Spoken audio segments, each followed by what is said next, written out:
తులసి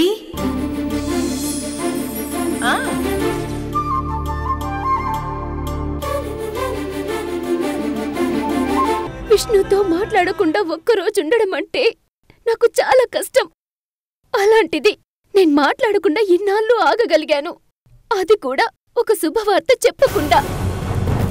ఏంటో శుభవార్త? డిప్యూటీ తహసీల్దార్గా నీకు ఆర్డర్స్ వస్తున్నాయని తెలిసింది.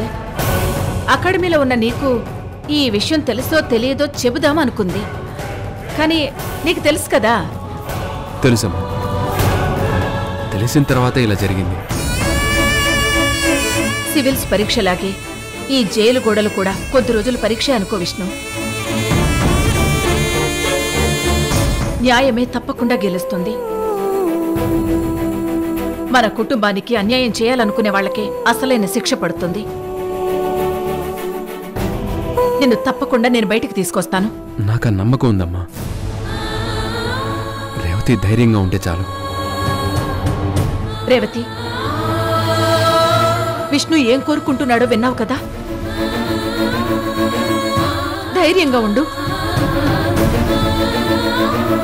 బాబు బాబు టైం అయిపోయింది. ఒక్క నిమిషం అండి. మాట్లాడారు కదా, ఇంతకు మించి మీకు టైం పర్మిషన్ లేదు. రండి బాబు. విష్ణు, రేవతికి ధైర్యంగా నేనున్నాన్రా. నువ్వు ధైర్యంగా ఉండు. తొందరలోనే క్షేమంగా బయటకు వస్తావు. అలాగేనమ్మా. విష్ణు జాగ్రత్త. నా గురించి నువ్వు ఎలాంటి టెన్షన్ పెట్టుకోకు. అలాగే. బాయ్ రేవతి. బాయ్ అమ్మా. సరేరా.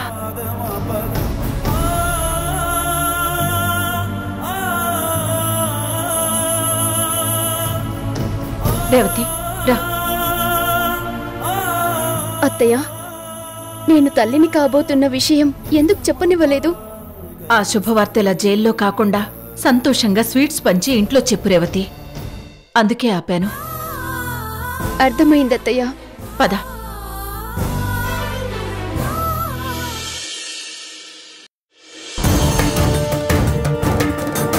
ఎస్ఐ గారు. ఏంటండి తులసి గారు ఇలా వచ్చారు? రిమాండ్లో ఉన్న మా అబ్బాయి విష్ణు గురించి వచ్చాం సార్. కేసు ఇన్వెస్టిగేషన్ కంటిన్యూ అవుతుంది. అయినా ఇప్పుడు మీరు స్టేషన్కు రావాల్సిన అవసరం లేదు. లాయర్ల చుట్టూ, కోర్టు చుట్టూ తిరగండి. కనీసం బెయిల్ మీదైనా మీ అబ్బాయిని బయటికి తీసుకొచ్చే అవకాశం ఉంటుంది. ఎస్ఐ గారు, మా అబ్బాయిని బెయిల్ మీద బయటికి తీసుకురావడం నాకు ముఖ్యం కాదు. వాణ్ణి నిర్దోషిగా నిరూపించి ఈ కేసులోంచి పూర్తిగా బయటపడేయడం ముఖ్యం. చాలా మంచి విషయం. అయితే నేనేం చేయమంటారు? అసలైన దోషుల్ని పట్టుకోండి. అప్పుడు మా విష్ణు ఎలాంటి నేరానికి పాల్పడలేదని మీకు అర్థమవుతుంది. తులసి గారు, మీరు కన్నారు గనుక మీ అబ్బాయి మీద మీకు చాలా నమ్మకం ఉంటుంది. కానీ ఇక్కడ మా డ్యూటీ కావచ్చు, చట్టాలు కావచ్చు, వీటికి నమ్మకాలతో పనిలేదు. సాక్ష్యాలు, ఆధారాలు మాత్రమే పరిగణలోకి తీసుకుంటాం.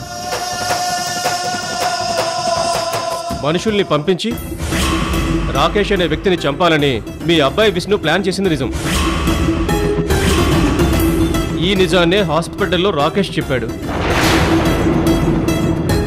ఈ కేసులో అదే కీలక వాంగ్మూలం. అంటే ఈ హత్యా నేరం, సారీ హత్యా ప్రయత్న నేరం ఖచ్చితంగా మీ అబ్బాయిదే. రాకేష్ అనే వ్యక్తి చివరి నిమిషంలో బ్రతికాడు కనుక హత్యా ప్రయత్నం అని రికార్డులో రాశాం. అతను చచ్చిపోయి ఉంటే హత్యా నేరంగానే రికార్డ్ అయ్యేది. ఇప్పుడు ఇంకా మీరు ఎలాంటి ప్రయత్నాలు చేసినా మీ అబ్బాయిని మర్చిపోవాల్సిందే. ఎస్ఐ గారు, రాకేష్ మీద దాడి చేసిన మనుషులు మా విష్ణు పేరు చెప్పడం అది ఒక కుట్ర. విష్ణుని చట్టం ముందు నేరస్తుడిగా నిలబెట్టడం కోసమే ఇలా ఇరికించారు. మీరు నిజాయితీ కలిగిన ఆఫీసరే అయితే ఆ కుట్ర ఎవరు చేశారో వెతికి తెలుసుకోండి. ఇది మరీ బాగుంది. మీ అబ్బాయి నిర్దోషి అని చెప్తూ మా నిజాయితీని ప్రశ్నిస్తున్నారా? భలేవారే మేడం మీరు. ఎస్ఐ గారు, కళ్లతో చూసేవన్నీ నిజాలు కావు, చెవులతో వినేవన్నీ కూడా నిజాలు కావు. ఈ రెండు విషయాల్నే ప్రామాణికంగా తీసుకుంటే నా బిడ్డే కాదు, నా బిడ్డ లాంటి ఎందరో అమాయకులు బలైపోతారు. ఎంతో కష్టపడి సివిల్స్ రాసి ఆఫీసర్ కావాలన్న పట్టుదలతో ఉన్న నా భర్త అలాంటి నేరం అస్సలు చెయ్యడు సార్. అసలు అలాంటి ఆలోచన కూడా తనకి రాదు. భార్య గనుక మీరు, తల్లి గనుక మీరు ఇలానే చెప్తారు. ఒక్క విషయం గుర్తుపెట్టుకోండి, మీరు ఎన్ని చెప్పినా వృధాయే. మీ విష్ణుకు శిక్ష పడి తీరుతుంది. నా బిడ్డకు శిక్ష పడదు, పడనివ్వను. ఇది నేను ఒక తల్లిగా కాదు, ధర్మాన్ని నమ్మే ఒక స్త్రీగా చెప్తున్నాను. నిజంగా మా అబ్బాయి నేరం చేసుంటే వాణ్ణి చట్టం ముందు దోషిగా నేనే నిలబెట్టేదాన్ని. వాడు ఏ నేరం చేయలేదు కనుకే వాడి గురించి నేనింత తప్పిస్తున్నాను, ఒక యుద్ధమే చేస్తున్నాను. ఎంతసేపు రాకేష్ ఇచ్చిన వాంగ్మూలంతోనే ఆగిపోకుండా మేమిచ్చిన కంప్లైంట్ కూడా పరిగణనలోకి తీసుకుని ప్లీజ్ దర్యాప్తు చేయండి. వస్తానండి, రా.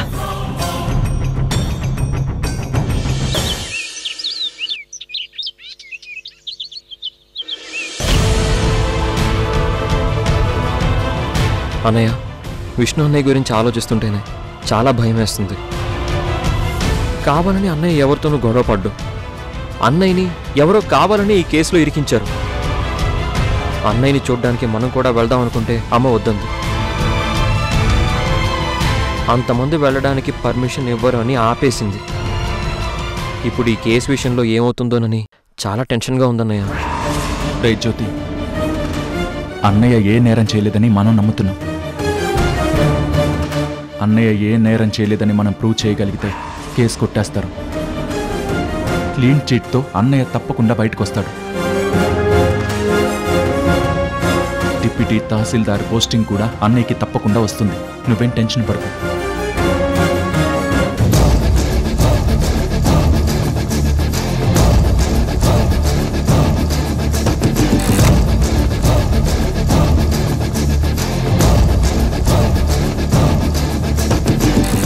రామభరత శత్రుఘ్నుల్లా, త్రిమూర్తుల్లా ఈ అన్నదమ్ముల ప్రేమాభిమానాలు చూస్తుంటే అస్సలు ఒకరిని వదిలి ఒకరు ఉండలేరేమో అన్నట్టుగా ఉన్నారు.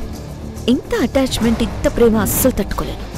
ఈశ్వర్ మీద నాకున్న ప్రేమ ఎక్కువని ప్రూవ్ చేసుకోవాలన్నా, ఏదో ఒకరోజు ఈ కుటుంబం నుంచి ఈశ్వర్ని నేను బయటకు తీసుకెళ్లాలన్నా వీళ్ల మధ్య ఎప్పుడు చిచ్చు పెడుతూనే ఉండాలి. చెప్తా.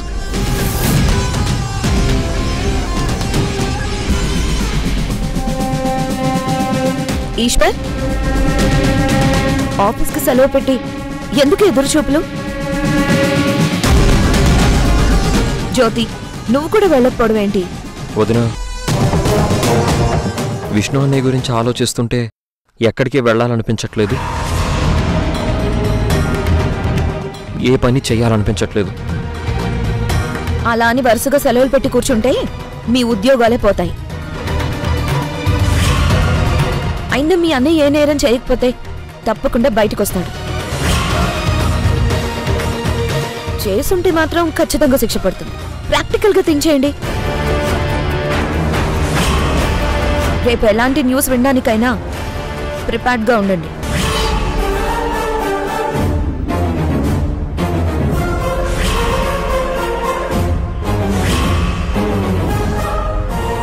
అదిగో అత్తయ్య రేవతి కూడా వస్తున్నారు.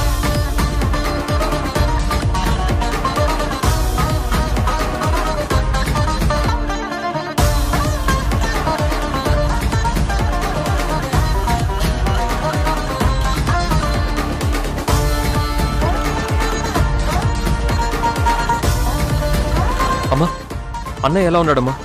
కాస్తైనా ధైర్యంగా ఉన్నాడా? ధైర్యం చెప్పడానికే కదా జ్యోతి అత్తయ్య రేవతి వెళ్లారు. బా, నువ్వు ఆగొద్దునా. అమ్మా, కష్టపడి సివిల్స్కి ప్రిపేర్ అయ్యి జాబ్ మీద ఎన్నో ఆశలు పెట్టుకున్న అన్నయ్యకి ఇలాంటి సిచ్యువేషన్ ఫేస్ చేయడానికి చాలా కష్టంగా ఉంటుంది. అలాంటిది రిమాండ్లో ఉండడం అంటే అస్సలు జీర్ణించుకోలేడు. నువ్వన్నదే నిజంరా. వాడదే బాధలో ఉన్నాడు. మనిషిగా వాడు కనిపిస్తున్నాడు, కానీ మానసికంగా లోపల వాడు చాలా నరకం అనుభవిస్తున్నాడు.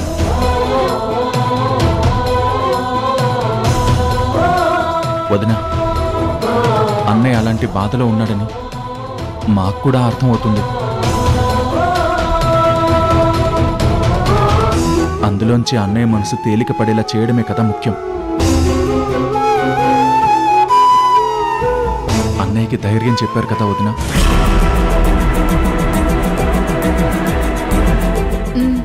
ఈశ్వర్, అత్తయ్య గారు నేను మీ అన్నయ్యకి చాలా ధైర్యం ఇచ్చాం.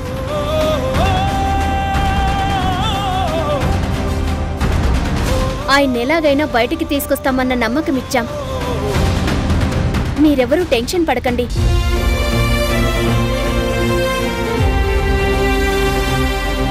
విష్ణుని నిర్దోషిగా అత్తయ్య గారు బయటికి తీసుకొస్తారు. రేవతి, తల్లి ప్రేమ వదిన ప్రేమ చాలా గొప్పదే కావచ్చు.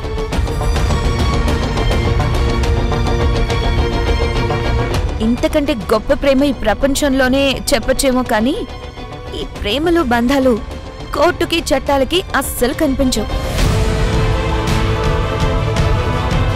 అలా కనిపించకూడదనే న్యాయదేవత కళ్లకు నల్ల బ్యాచ్ కట్టుంటుంది. కోర్టుకు కావాల్సింది సాక్ష్యాలు, ఆధారాలు.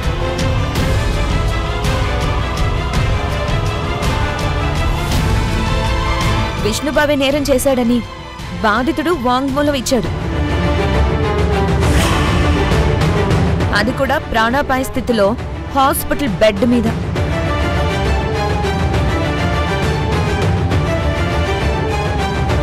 ఇంచుమించుగా అది మరణ వాంగ్మూలంతో సమానం. అలాంటి వాంగ్మూలానికి అస్సలు తిరుగుండదు. ఝాన్సీ, అంటే నా బిడ్డ నేరం చేశాడంటున్నావా? చేశాడనే కదత్తయ్య పోలీసులు నమ్ముతున్నారు. ఇప్పుడు ఈ కేసు విషయం నందినికి కూడా తెలిసిపోయింది. నందినికి తెలిసిందంటే సిటీ మొత్తం తెలియడానికి ఎంతసేపు పడుతుంది? కరెక్ట్గా మీడియా ఫోకస్ ఈ కేసు మీద పడలేదు, కానీ లేదంటే ఈ పార్టీకి ఎప్పుడో తెలిసిపోయేది. మన ఇంటి పరువు అంతా పోయేది.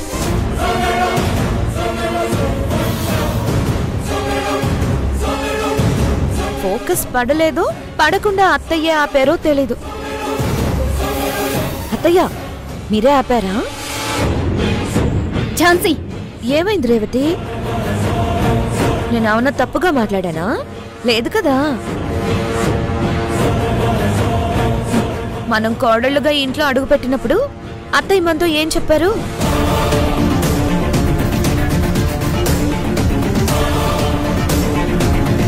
కోడళ్ళంటే ఇంటి పేరు తీసుకోవడం కాదు, ఇంటి పరువు ప్రతిష్టల్ని నిలబెట్టడం అని అన్నారు.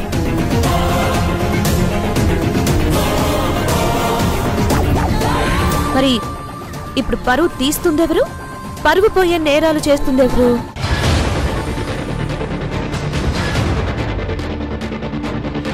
తులసమ్మ కుటుంబం అంటే చాలా గొప్ప కుటుంబం. తన కొడుకుల్ని ఇలా పెంచాను, అలా పెంచాను అని గొప్పలు చెప్పుకునే అత్తగారి పరువు ఇప్పుడు ఏమవుతుంది? పెద్ద కొడుకు రూపంలో మొత్తం పోయినట్టే.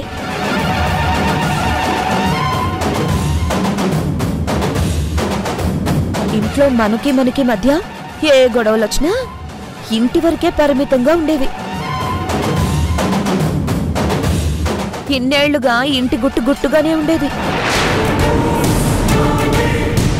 కానీ ఇలాంటి నేరం వల్ల రేపేం జరగబోతుంది? గుట్టు కాస్త రచ్చవుతుంది.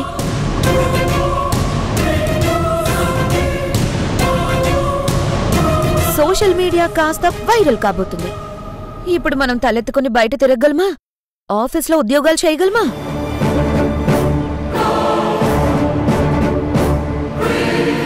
ఝాన్సీ, నువ్వు అంత దూరం ఎందుకు ఆలోచిస్తావు? అన్నయ్య ఏ నేరం చేయలేదని ప్రూవ్ అవుతుంది. నీ మాటలతో ఇక్కడ అందరినీ టెన్షన్ పెట్టుకో. టెన్షన్ పెట్టడం కాదు ఈశ్వర్, బీ ప్రాక్టికల్. అందరినీ ప్రాక్టికల్ గా ఆలోచించమంటున్నాను. మీ అన్నయ్య మీద మీకు చాలా ప్రేమ ఉండొచ్చు, నమ్మకం ఉండొచ్చు, కానీ వాటితో మీ అన్నయ్య నిర్దోషని ప్రూవ్ చేయలేరు కదా. మీ అన్నయ్య నేరం చేశాడని అనిపిస్తుంది. ఝాన్సీ, నా బిడ్డ ఏ నేరం చేయలేదు. కావాలని వాడిని అలా ఇరికించారు. తల్లి ప్రేమ మీతో అలా మాట్లాడిస్తుంది, కానీ అకాడమీలో జరిగిన గొడవ గురించి కూడా మీకు తెలుసు కదా అత్తయ్య గారు. చంపేస్తానని ఆ రాకేష్ ని బావగారు బెదిరించారట. జ్యోతి ఈశ్వర్ల కంటే బావే ఎక్కువ ఆవేశపరుడు. అలాంటి ఆవేశంలోనే హత్య ప్రయత్నం చేసుండొచ్చని అనిపిస్తుంది. బావే హంతకుడు. ఝాన్సీ, ప్రపంచంలో కావాలని చేసే నేరాల కంటే క్షణికావేశంలో విచక్షణ కోల్పోయి చేసే నేరాలే ఎక్కువ.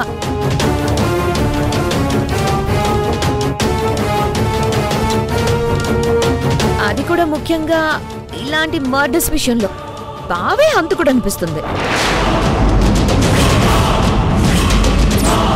ఝాన్సీ, హంతకుడు హంతకుడు అని పదే పదే చెప్పి నా మనసును పాడు చేయకు.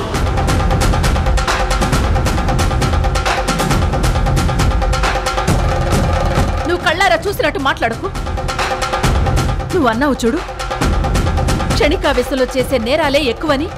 అది వాస్తవమే. కానీ అలాంటి సందర్భంలో కూడా నా కొడుకు ఒకరి ప్రాణం తీసుకునేంత రాక్షసుడు కాదు.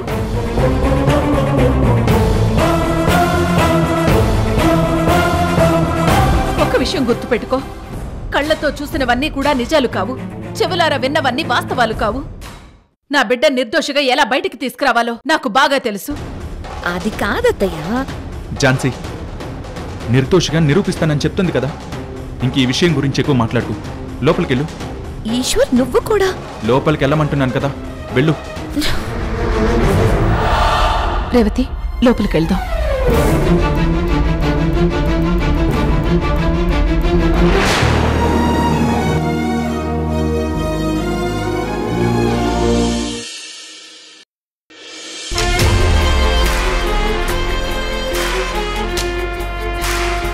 ఏంటి, వెంకట్ కాల్ చేశాడు, ఇంకా రాలేదు.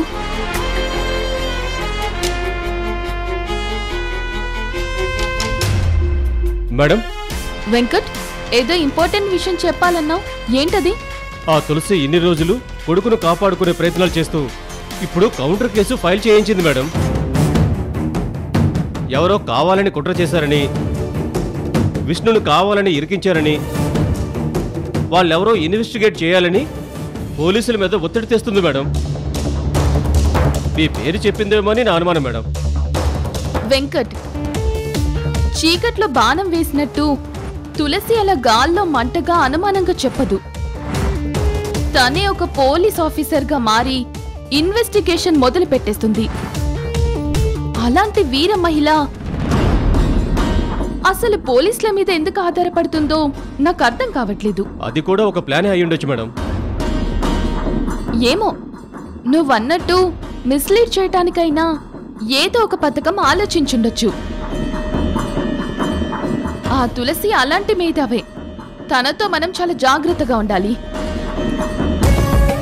మన మీద ఏమాత్రం అనుమానం రాకుండా జాగ్రత్త పడుతూ తనని ఎప్పటికప్పుడు ఫాలో అవుతుండు.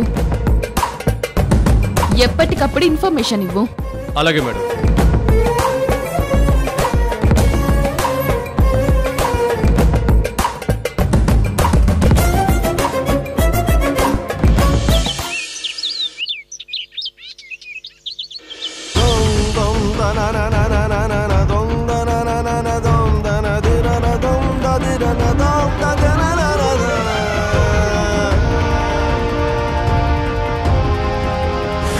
ఇప్పుడు ఈ కేసు విషయం నందినికి కూడా తెలిసిపోయింది.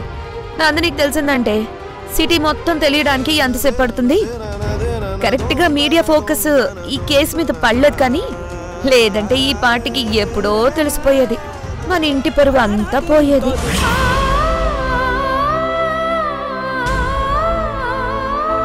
నా మీద, నా కుటుంబం మీద కక్ష సాధింపు చర్యలకు ఎవరైతే పాల్పడుతున్నారో వాళ్ళెవరో ఖచ్చితంగా తెలుసుకుంటాను. నా బిడ్డ ఏ నేరం చేయలేదని రుజువు చేసి నేరానికి పాల్పడ్డ అందరికీ సరైన శిక్ష పడేలా చేస్తాను. అదే వాళ్లకు సరైన గుణపాఠం.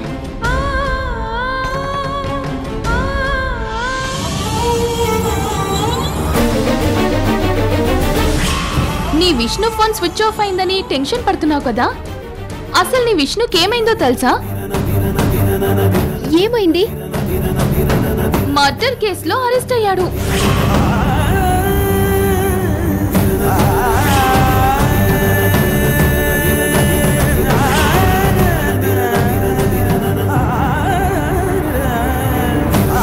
రేవతి, నేనెంత కష్టపడ్డాను, ఎన్ని రాత్రులు నిద్రపోకుండా చదివానో అంతా నీ వల్లే.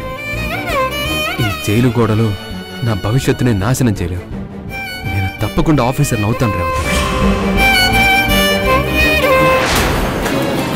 ఈ గిఫ్ట్ తీసుకో.